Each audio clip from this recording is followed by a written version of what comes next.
šā gada 21. un 22. septembrī notiks 16.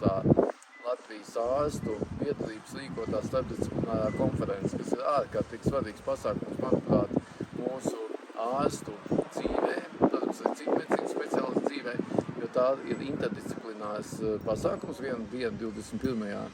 datumā būs ārstu biedrības šī rīkotā konference sadarbībā ar Latvijas kardiologu biedrību, un 22. būs sadarbībā ar oftalmologu biedrību. Un kāpēc tas ir tik ārkārtīgi svarīgi? Tādēļ, ka mēs bieži vien kaut kā drusciņās varbūt aizējam savās tādās tīri specialitātēs, un skaidrs, ka tas laiks ir pašreizējo zināšanu apjoms ir tik milzīgi ātri mainīgs un arī ārkārtīgi liels, ka mums ir grūti tam visam izsakot, un tādēļ ļoti svarīgi, ja mēs varam rīkot šīs konferences, kurās jau speciālisti noteiktās nozarēs dod šo esenci ārstiem, kuri strādā varbūt vispārīgāk vai arī strādā citās nozarēs, un tāda ir šī ideālā zināšana apmaiņa. Tā kā es visus sirsnīgi aicinu, un tas stāsts sāksies 15. bet reģistrācija jau ir no 13. tādēļ, ka